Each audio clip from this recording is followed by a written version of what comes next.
پھر اسی طرح اچھی تربیت کے لیے بچوں سے بہت محبت کی ضرورت ہے، کیونکہ بچے تنگ بہت کرتے ہیں.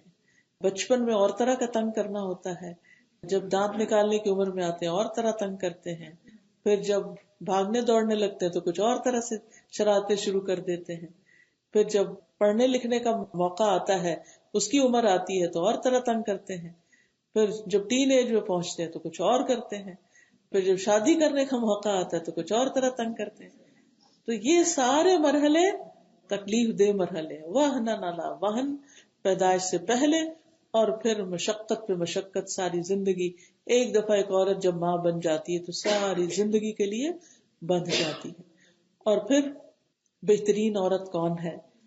صحیح مسلم کی روایت ہے، رسول اللہ صلی اللہ علیہ وسلم نے فرمایا، بہترین عورتیں اونٹوں پر سوار ہونے والی قریش کی نیک عورتیں ہیں جو اپنے چھوٹے یتیم بچوں پر سب سے زیادہ مہربان ہیں اور اپنے خاوندوں کے مال کی زیادہ حفاظت کرنے والی ہیں. یعنی جو ماں بچے سے بہت محبت کرے وہ اتنی ہی بہترین ہے. یہ ماں کی ایک خاص خوبی ہے. اگر ہر ماں کے اندر محبت ہوتی، لیکن افسوس یہ کہ کچھ ماں ظاہر ہی نہیں کرتی، پیار ہی نہیں کرتی بچوں کو، اٹھاتی ہی نہیں، ساتھ سلاتی ہی نہیں، جب چھوٹے ہوتے بچپن سے ہی الگ کر دیتی. نئے نئے فلسفے اور نئی نئی باتیں سیکھتے جاتے ہیں ہم، اور بچوں کو پہلے تو کاٹ میں سلاتے ہیں اور اس کے بعد دوسرے کمرے میں ڈال دیتے ہیں، اور ان کو ہم ڈسپلن کرنے کے نام سے اپنے سے دور ہی کر دیتے ہیں، اور پھر وہ دور ہی ہو جاتے ہیں، قلبی طور پر بھی اور فزیکلی بھی. پھر اسی طرح یہ ہے کہ بچوں پر مہربان ہونا بہت ضروری ہے، چاہے وہ کتنا بھی ستائیں، لیکن یہ ہے کہ ان کو اپنی شفقت، اپنی محبت اور کیئر، اور اس میں خاص طور پر ان کی ضروریات پوری کرنے کی فکر، جیسے ان کے کھانے کی فکر، ان کی خوراک کی فکر. اب دیکھیے کہ ابراہیم علیہ السلام نے جب ان کو لا بسایا تھا، حضرت اسماعیل اور حضرت ہاجرہ کو، تو انہوں نے کیا کہا؟ ربنا انی اسکنت من ذریتی بواد غیر ذی زرع عند بیتک المحرم ربنا لیقیموا الصلاة فاجعل افئدة من الناس تہوی الیہم وارزقہم من الثمرات لعلہم یشکرون. اے ہمارے رب، میں نے اپنی اولاد کے ایک حصے کو تیرے قابل احترام گھر کے پاس ایسے میدان میں لا بسایا ہے جہاں کوئی کھیتی نہیں، اے ہمارے رب، تاکہ وہ نماز قائم کرے.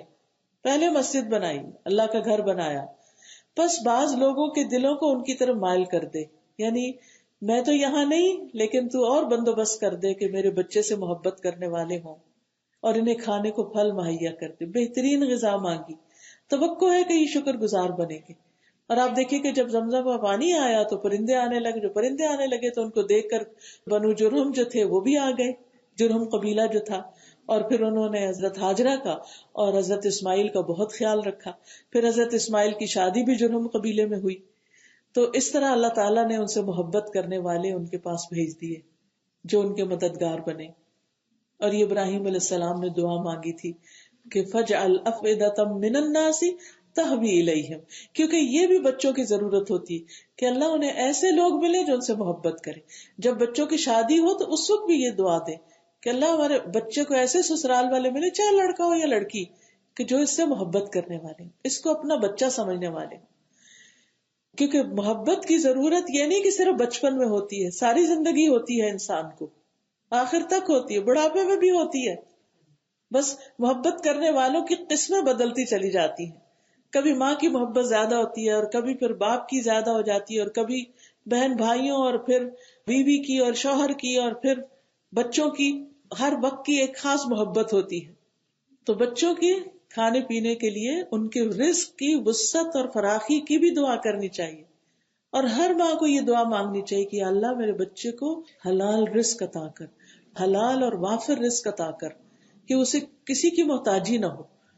اور پھر صرف رزق ہی نہیں کہ اس کو ایمان اور تقوی اور حیا بھی دے، اس کو اچھے ساتھی دے، اس کو اچھے دوست دے، اسے صالحین کی صحبت دے. اچھی اچھی دعائیں اپنے بچوں کے لیے مانگا کریں، کیونکہ ان کی زندگی میں آپ کا ایک بہت بڑا کردار ہے، بہت بڑا رول ہے. پھر اسی طرح یہ ہے کہ اگر باپ بچوں پر پوری طرح خرچ نہ کرتا ہو تو اس صورت میں پھر عورت کیا کرے؟ حضرت عائشہ کہتی ہیں کہ ہند بنت عتبہ نبی صلی اللہ علیہ وسلم کے پاس آئی مسلمان ہونے کے بعد، جو ابو سفیان کی بیوی تھی. کہتی ہیں کہ اللہ کے رسول، ابو سفیان بخیل آدمی ہے، تو کیا اس میں کوئی حرج ہے اگر میں ان کے مال میں سے لے کر اپنے بچوں کو کھلاؤں؟ آپ نے فرمایا تم دستور کے مطابق ان کے مال میں سے بچوں کو کھلاؤ تو اس میں کوئی گناہ نہیں. یعنی وہ خود نہیں بھی دیتے تو جو ہے اس میں سے بچوں پہ خرچ کر سکتی ہو تم.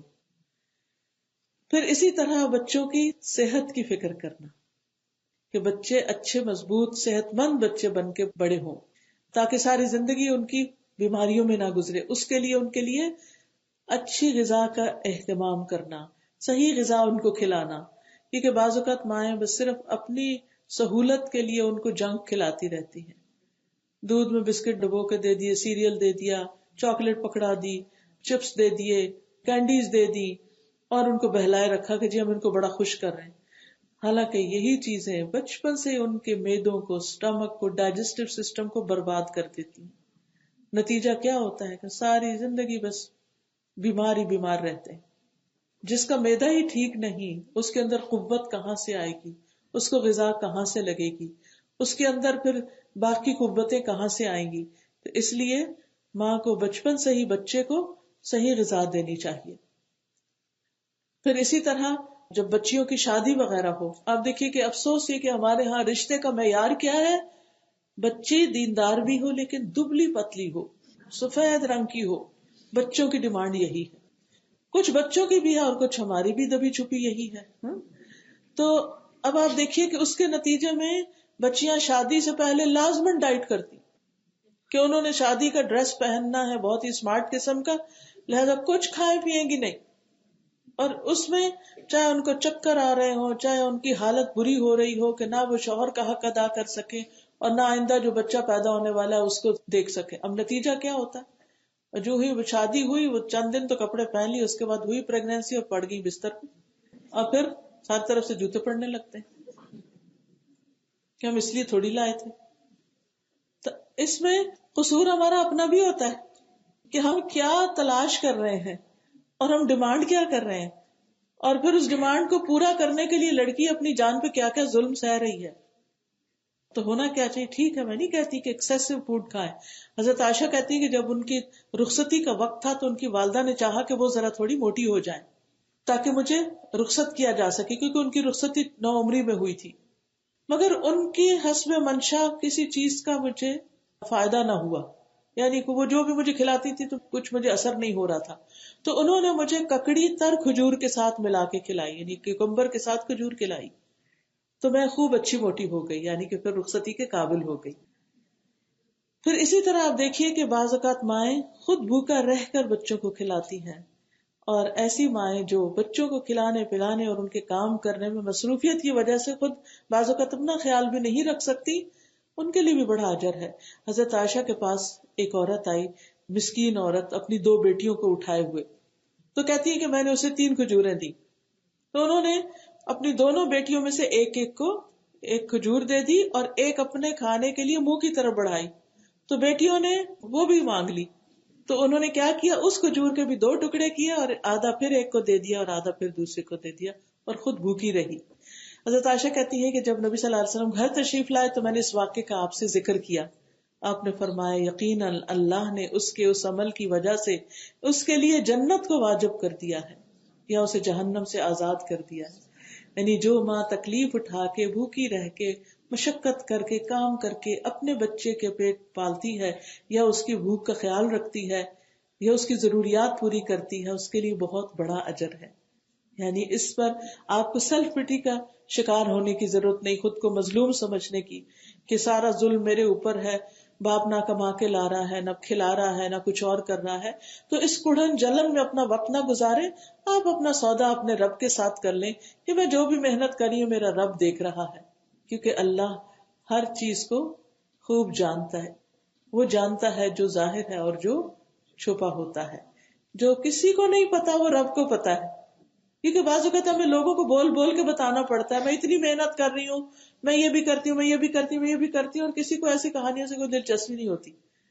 اور پھر ہم اور فرسٹریٹ ہوتے ہیں، میں نے اتنی باتیں کی کسی نے توجہ ہی نہیں کی. نہیں، آپ رب کو سنائیں، رب دیکھ رہا ہے، اس کو پتا ہے آپ کتنی محنت کر رہی. تو اس جنت کی خاطر اگر اپنا یہ فریضہ ادا کریں گی تو انشاءاللہ برکتیں ہی برکتیں ہوں گی، اور اللہ تعالیٰ آپ کی کوششوں کو کبھی بھی ضائع نہیں کرے گا. حضرت عبداللہ بن مسعود کی بیوی جو تھی، ان کے بچوں کی ماں تھی، وہ ہاتھ کے ہنر سے کمانے والی عورت تھی، یعنی ہاتھ سے کچھ بناتی تھی، اور اس کمائی سے وہ عبداللہ بن مسعود پر اور ان کے بچوں پر خرچ کرتی تھی. تو ایک دفعہ انہوں نے کہا اب میں نہیں کروں گی، میں تو یہ باہر ہی کہیں صدقہ کروں گی. تو پھر حضرت عبداللہ نے کہا کہ تم نبی صلی اللہ علیہ وسلم سے مشورہ کر لو، ان سے پوچھ لو. تو آپ نے پھر ان کو یہی مشورہ دیا کہ تم اپنے شوہر اور بچوں پہ خرچ کرتی رہو، اس سے تمہیں دگنا ثواب ملے گا، یہ تمہارا صدقہ بھی شمار ہوگا اور صلہ رحمی بھی ہوگی. پھر اسی طرح نبی صلی اللہ علیہ وسلم نے فرمایا جس مسلمان کی 3 بیٹیاں ہوں وہ ان پر خرچ کرے اور ان کے معاملے میں اللہ سے ڈرے اور ان کے ساتھ اچھا سلوک کرے، یعنی تانے نہ دے ان کو، وہ اس کے لیے آگ سے رکاوٹ بن جائے گی. تو ایک عورت نے آپ سے پوچھا جس کی 2 ہوں؟ فرمایا جس کی 2 ہوں، اور اس کے بہت سے شواہد بھی موجود ہیں. پھر اسی طرح بچے بیمار ہو جائیں تو ان کا علاج معالجہ کرنا، اور پھر جس طرح ہماری بزرگ خواتین بہت کچھ جانتی ہوتی تھی، بظاہر ان کے پاس بڑی بڑی ڈگریاں نہیں تھی، لیکن اس کے باوجود وہ بچوں کا گھریلو جو کچن میں چیزیں ہوتی تھی انہی سے ہی علاج کر لیتی تھی. کسی کا ہلدی کے ساتھ اور کسی کا پیاز کے ساتھ اور کسی کا تیل کے ساتھ اور کسی کا لہسن کے ساتھ، یہی انہی چیزوں کو آگے پیچھے ملا جلا کر بچوں کو دے دیتی اور بچے صحت مند ہو جاتے تھے. بڑی بڑی اینٹی بایوٹکس کے ڈوز یا کورس نہیں کرانے پڑتے تھے. اس کے علاوہ بچوں کو خود ہی دم بھی کرنا آنا چاہیے. حضرت اسماء بنت امیس کہتی ہیں میں نے کہا نبی صلی اللہ علیہ وسلم سے کہ جعفر کے بیٹوں کو نظر لگ جاتی ہے تو کیا میں ان پہ دم کر لیا کروں، یعنی عورت کا دم بھی ویلڈ ہوگا؟ آپ نے فرمایا ہاں، کیونکہ اگر تقدیر سے کوئی چیز سبقت لے جاتی ہے تو وہ نظر ہے، یعنی تقدیر میں اگر کوئی تکلیف نہیں بھی لکھی ہوئی تو نظر لگنے سے وہ تکلیف واقع ہو جاتی ہے. تو اس لیے بچے جو ہوتے ہیں نا معصوم چھوٹے چھوٹے پیارے پیارے، ان کو نظر بہت جلدی لگتی ہے. تو ایسے میں اگر انسان کے اچھا میں اب کس عالم کے پاس جاؤں، کس نیک بندے کے پاس جاؤں، جا کے وہاں پر دم کروں، نہیں، آپ خود ہی نمازوں کی پابندی کریں، روز قرآن پڑھا کریں اور اپنے بچوں کو خود ہی دم کر لیا کریں سورۃ فاتحہ پڑھ کے. اور وہ جو نبی صلی اللہ علیہ وسلم حضرت حسن اور حسین پہ پڑھتے تھے، اعوذکما بکلمات اللہ التامۃ من کل شیطان وہامۃ ومن کل عین لامہ. یہ کتاب جو ایاک نستعین ہے، اس کے اندر شفا کی دعائیں اور یہ دم وغیرہ سب کچھ لکھا ہوا ہے، دیکھ کے بھی کچھ دن پڑھ سکتی ہیں تاکہ اس کے بعد آپ کو زبانی یاد ہو جائے. تو ہر ماں کو اہتمام کرنا چاہیے، خاص طور پر جیسے بچہ اگر بیمار ہے تو اس کے اوپر ہاتھ بھی پھیرتے جائیں اور اس کو جھاڑتے جائیں، قرآن پڑھ کر اس کو سناتے جائیں. اور ویسے بھی رات کو سوتے وقت آخری کام کیا ہونا چاہیے کہ بچوں کو سوتے وقت کی دعائیں پڑھ پڑھ کر سنائیں، حتیٰ کہ وہ خود یاد کر لیں اور پھر ایک وقت آئے کہ وہ خود پڑھنا شروع کر دیں. لیکن بچوں کو تکلیف دہ علاج سے بچانا چاہیے. ام قیس کہتی ہے کہ میں اپنے بیٹے کو لے کر آپ صلی اللہ علیہ وسلم کی خدمت میں حاضر ہوئی جبکہ میں نے گلے کی بیماری کی وجہ سے ان کا تالو دبا دیا تھا. آپ نے دیکھا ہوگا ہمارے ہاں بھی بیک ہوم کیا کرتے ہیں، وہ جو بچے کی گنڈی سی لٹک جاتی ہے گنڈی، تو وہ نمک لے کے اس کو انگوٹھے سے دبا کے اوپر کرتے ہیں، تو اس سے پھر وہ کہتے ہیں گنڈی چڑھ گئی اور پھر وہ گلا ٹھیک ہو جاتا ہے. تو آپ صلی اللہ علیہ وسلم نے فرمایا تم اپنے بچوں کو حلق دبا کے کیوں تکلیف دیتی ہو؟ عود ہندی کو لازم کر لو، کست کو لازم کر لو، اس میں 7 بیماریوں کی شفا ہے، ان میں سے ایک سینے کا درد ہے. اگر حلق کی بیماری ہو تو اس کو ناک میں ڈالو، اور اگر سینے کا درد ہو تو منہ کی ایک طرف ڈالو. حلق کی بیماری ہو تو ناک میں ڈالو، یعنی ENT سارا جو ہے اس کے لیے اس کو باریک پسی بھی ہوتی ہے، تھوڑے سے پانی میں ڈال کے ناک میں قطرہ ٹپکا دیا جائے، سارا گلا صاف ہو جاتا ہے. اور اگر سینے کا درد ہو تو منہ کے ایک جانب ڈالو، یعنی منہ کے ایک طرف، ٹھیک ہے، جو سفوف ہوتا ہے چھوٹا سا اس کو ایک طرف منہ میں رکھ دیا جائے. یہ کست جو ہے، کست ہندی، اب یہ لیٹلی بہت ہی فائدہ مند علاج ہے، آپ سب کے فائدے کے لیے بتاؤں گی. مجھے ڈاکٹر عظما نے بتایا تھا، اگر یہاں موجود ہے یا نہیں، وہ کہنے لگی کہ ایک خاتون تھی جن کو برین کینسر ہو گیا اور اس کا اثر ان کے ماتھے پر بھی آ گیا اور بالکل ایسی سٹیج پر تھا کہ کوئی بچنے کی امید نہیں تھی. تو کسی نے ان کو یہی کست ہندی کا بتایا، یہی جو اود ہندی ہے، اس کو اود ہندی بھی کہتے ہیں، کست ہندی بھی کہتے ہیں. تو انہوں نے اس کو پسوا کر 5 نمازوں کے ساتھ ہر نماز کے ساتھ وہ تھوڑا تھوڑا پانی کے ساتھ لے لیتی تھی، اور کچھ عرصے کے بعد جب انہوں نے دوبارہ ٹیسٹ کرایا تو ساری رپورٹس کلیئر تھی. تو نبی صلی اللہ علیہ وسلم کی بات جھوٹی تھوڑی ہو سکتی. اس میں 7 بیماریوں سے شفا ہے، خاص طور پر گلے کی اور سینے کی اور یہ جو الرجیز کے مسائل ہیں. اب مجھے نہیں معلوم یہاں کہاں اویلیبل ہے، لیکن پاکستان میں تو اب باقاعدہ اس کو اویلیبل کیا گیا ہے اور آپ کے پاس ہونی چاہیے. اگر کسی کو معلوم ہے تو وہ دوسروں کو بتا سکتا ہے کہ کہاں سے ملتی ہے، لیکن یہ ہے کہ ہر گھر میں یہ ہونی چاہیے. بچے کو کچھ بھی گلے کی تکلیف ہو تو آپ اس کو تھوڑی سی دینا شروع کریں. اور ویسے بھی میں نے خود پرسنلی بھی اس کا تجربہ کیا ہے کہ رمضان میں نماز پڑھ رہی تھی اور میری کمر میں کچھ درد سی ہو رہی تھی، کھڑے ہونا ذرا مشکل ہو رہا تھا. تو سلام میں نے پھیرا تو میرے ساتھ میری بہن تھی، تو کہنے لگی کہ آپ کیوں اس طرح یعنی تھوڑی ان ایزی ہو رہی ہیں. تو میں نے کہا میری کمر میں درد ہو رہی ہے. تو انہوں نے کہا کہ میرے پاس اس وقت، انہوں نے اپنے بیگ میں رکھی ہوئی تھی، کہنے میرے بیگ میں ہے کچھ تھندی. انہوں نے اس میں سے نکالی، پانی کی بوتل میں تھوڑی سی ڈالی اور اس کو ہلا کے کہا ابھی پی. اگلی رکعتیں شروع ہونے سے پہلے انہوں نے مجھے پلا دی، اور الحمدللہ نیکسٹ ڈے میں نے بہت ہی اچھے سے نماز پڑھی. کچھ دن تک پھر میں اس کو لیتی رہی حتیٰ کہ وہ تکلیف اس جگہ سے ہٹ گئی. تو الحمدللہ اللہ نے ایسی چیزیں پیدا کی ہیں، جیسے حدیث میں آتا ہے نا، لِكُلِّ دَاءٍ دَوَاءٌ، ہر بیماری کی دوا موجود ہے، اللہ نے اتاری ہے. اللہ نے کوئی بیماری ایسی نہیں اتاری جس کے لیے شفا نہ اتاری. جس نے جان لیا اس نے جان لیا، جس کو نہیں پتا نہیں پتا، لیکن اللہ نے علاج اتارا ہے بہرحال. تو ہمیں علاج کرانا چاہیے، اور بچوں کا علاج خصوصاً سادہ چیزوں سے کرنا چاہیے کہ جس سے ان کو تکلیف سے بچایا جا سکے. اور پھر اگر کسی ایسی بیماری میں مبتلا ہے کہ جس میں اس کو تکلیف زیادہ ہے تو پھر اس کو توجہ بھی زیادہ دیں اور اس کے علاج کی بھی فکر کریں. اور اس میں ہم دیکھتے ہیں کہ محمد بن حاتب اپنی والدہ ام جمیل سے روایت کرتے ہیں. وہ کہتی ہے کہ ایک مرتبہ میں تمہیں سرزمین حبشہ سے لے کے آ رہی تھی. آپ کو پتا مسلمان بچوں کو لے کے حبشہ ہجرت کر گئے، پھر وہاں سے پلٹے مدینہ گئے. تو مدینہ منورہ سے 1 یا 2 راتوں کے فاصلے پہ میں رہ گئی، تو میں نے تمہارے لیے کھانا پکانا شروع کیا. اتنے میں لکڑیاں ختم ہو گئی. میں لکڑیوں کی تلاش میں نکلی تو تم نے ہانڈی اپنے اوپر گرا لی. کئی دفعہ بچے ایسے ابلتے پانی میں ہاتھ مار دیتے ہیں، کبھی کسی طرح کوئی چیز گر جاتی ہے، کبھی چینٹے اڑ کے پڑ جاتے ہیں، تو وہ الٹ کے تمہارے بازو پہ گر گئی. میں تمہیں لے کر نبی صلی اللہ علیہ وسلم کی خدمت میں حاضر ہوئی. میں نے کہا یا رسول اللہ صلی اللہ علیہ وسلم، میرے ماں باپ آپ پہ قربان، یہ محمد بن حاتب ہے. نبی صلی اللہ علیہ وسلم نے اس کا حال دیکھا، اور ماں کہتی کہ انہوں نے تمہارے منہ میں اپنا لعاب دہن ڈالا، تمہارے سر پہ ہاتھ پھیرا، تمہارے لیے برکت کی دعا کی. آپ صلی اللہ علیہ وسلم تمہارے ہاتھ پر، یعنی جس جگہ وہ جلن تھی اس پر اپنا لعاب دہن ڈالتے جا رہے تھے اور کہتے جا رہے تھے اذهب البأس رب الناس واشف انت الشافی لا شفاء الا شفاؤک شفاء لا یغادر سقما. اے لوگوں کے رب، اس تکلیف کو دور فرما اور شفا عطا فرما، کیونکہ تو ہی شفا دینے والا ہے، تیرے علاوہ کسی کے پاس شفا نہیں ہے. ایسی شفا عطا فرما جو بیماری کا نام و نشان نہ چھوڑے. کہتی ہیں کہ میں تمہیں آپ کے پاس سے لے کر اٹھنے نہیں پائی تھی کہ تمہارا ہاتھ ٹھیک ہو گیا. تو اسی لیے خود بھی آپ بچوں پہ پڑھیں اور بچوں کو بھی یہ دعائیں سکھائیں. اس کتاب میں یہ دعا بھی موجود ہے، ایاک نستعین، اور اس کا فائدہ یہ ہے کہ ٹرانسلیٹریشن بھی اس میں موجود ہے، یعنی انگلش میں عربی لکھی ہوئی بھی ہے. عربی دعاؤں کے ساتھ ساتھ بیچ میں انگلش میں بھی وہ دعا لکھی ہوئی ہے کہ اگر آپ کو عربی نہ پڑھنی آتی تو نیچے سے آپ پڑھ سکتے.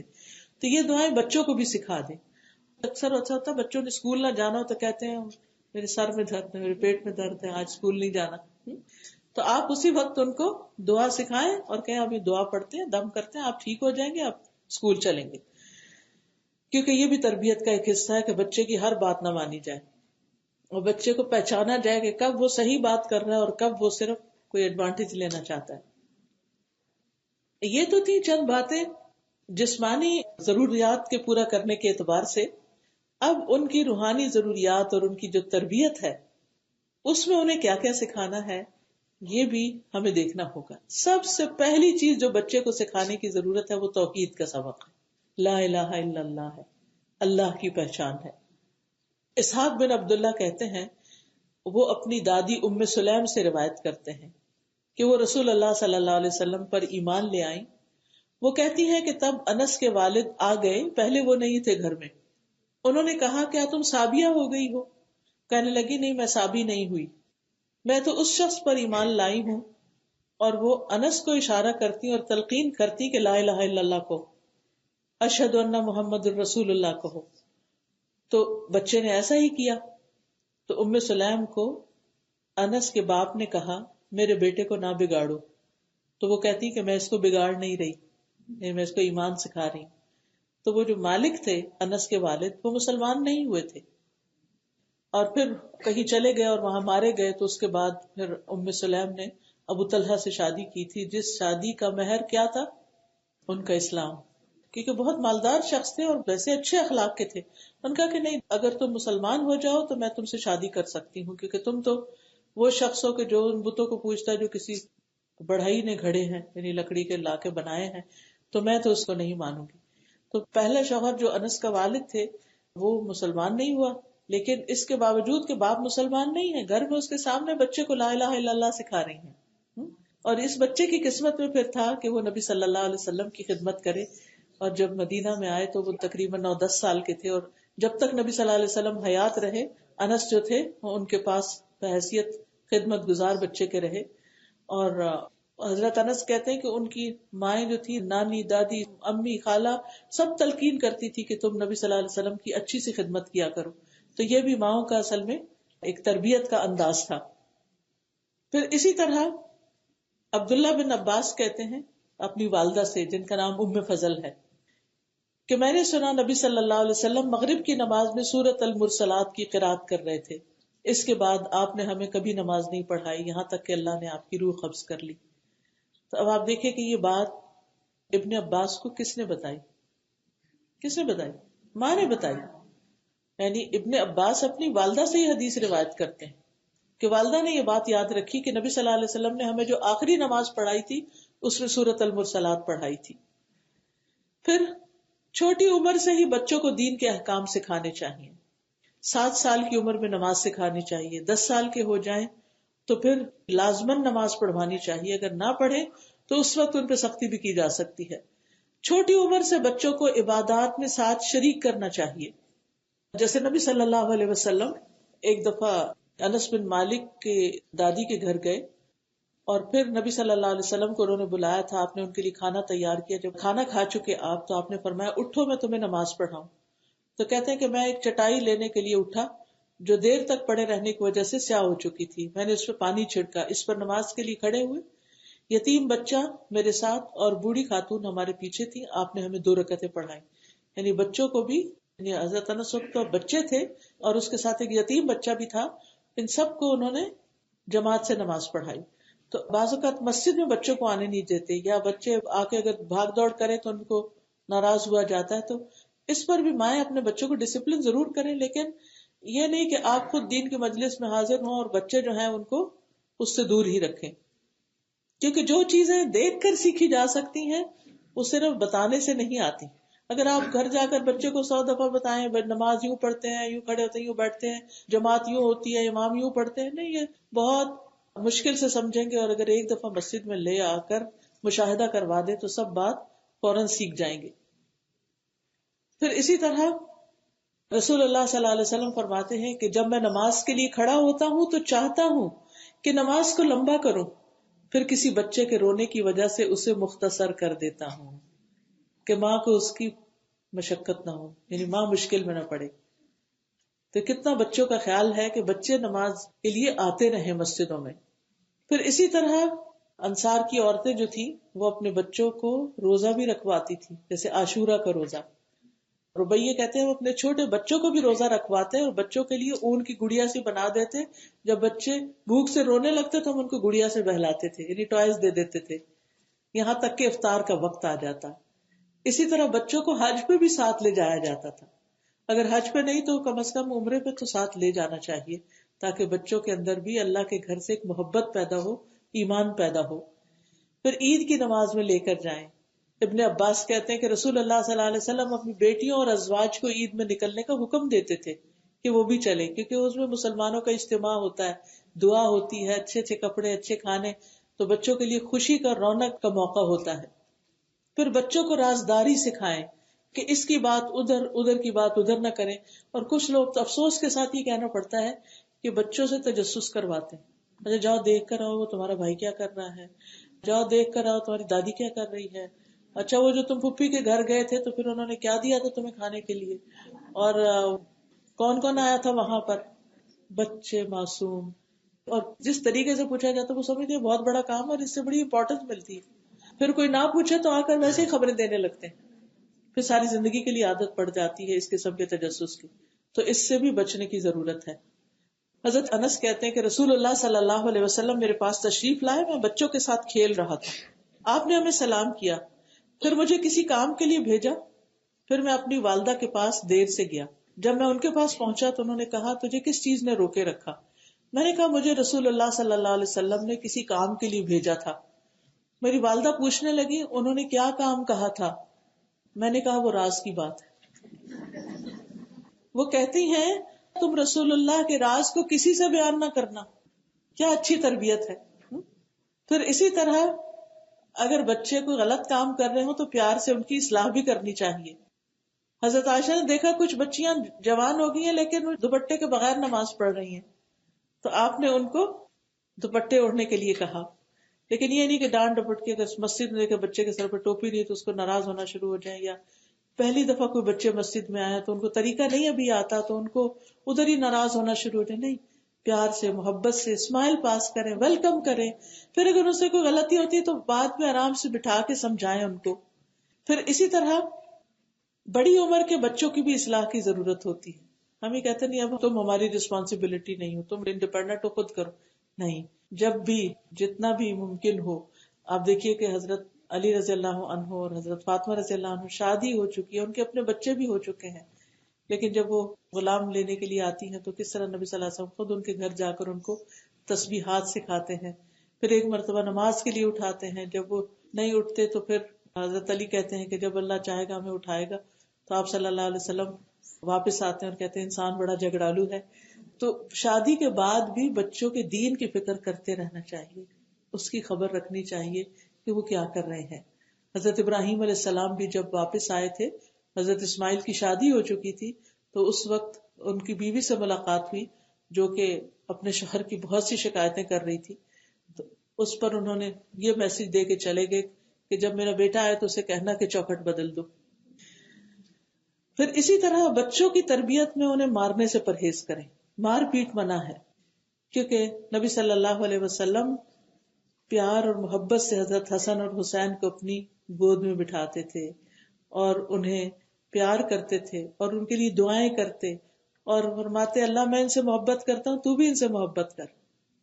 حضرت عائشہ کہتی ہے نبی صلی اللہ علیہ وسلم نے اپنے ہاتھ سے کسی کو کبھی نہیں مارا، نہ کسی عورت کو، نہ کسی بچے کو، نہ کسی خادم کو.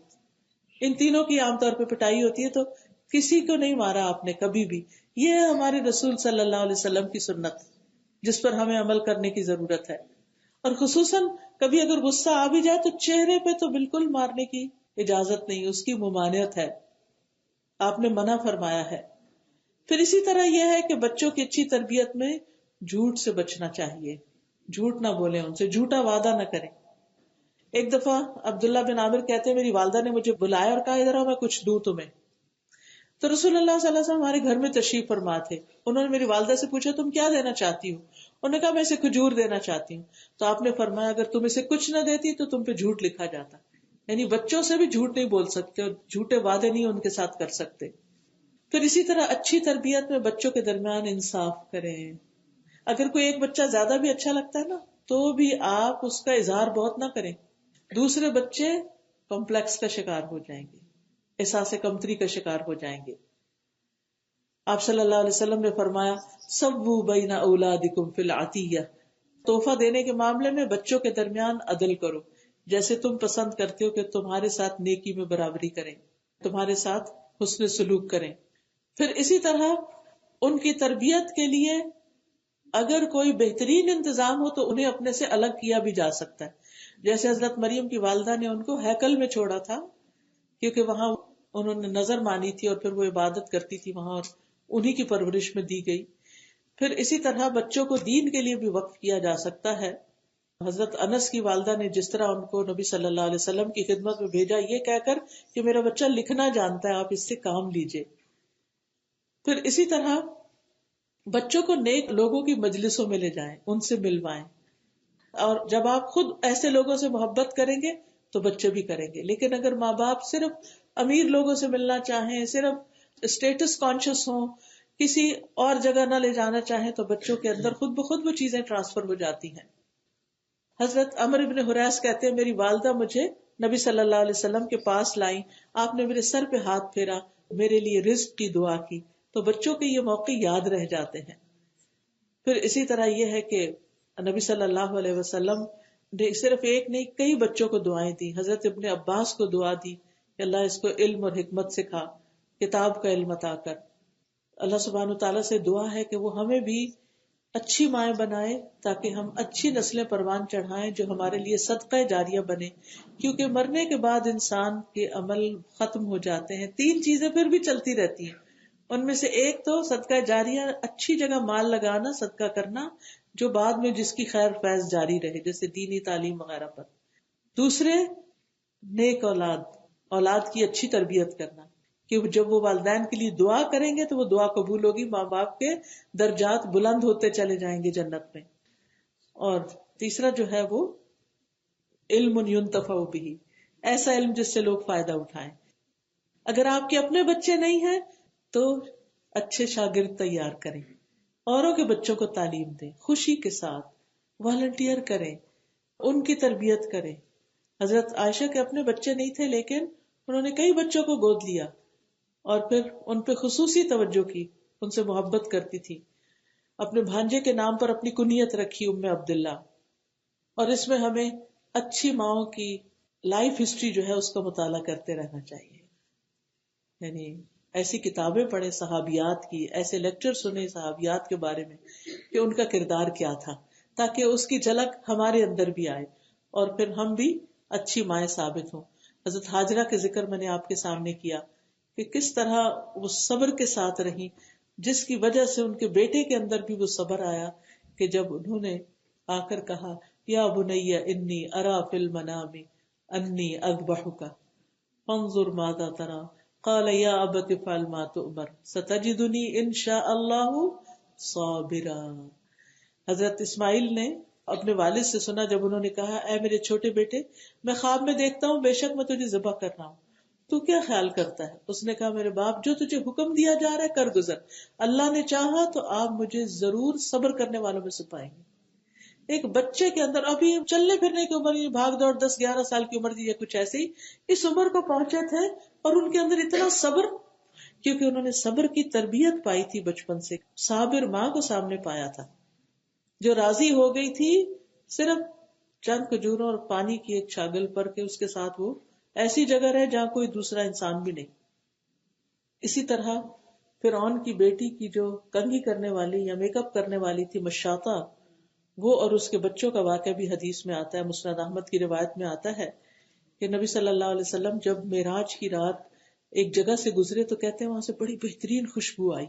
میں نے پوچھا جبریل یہ خوشبو کیسی ہے؟ انہوں نے کہا کہ یہ فرعون کی بیٹی کی کنگھی کرنے والی خاتون کی ہے اور اس کی اولاد کی. میں نے پوچھا کہ اس کا کیا قصہ ہے؟ انہوں نے کہا ایک دن یہ خادمہ فرعون کی بیٹی کو کنگھی کر رہی تھی، اچانک اس کے ہاتھ سے کنگھی گر گئی تو اس نے بسم اللہ کہہ کے اسے اٹھایا.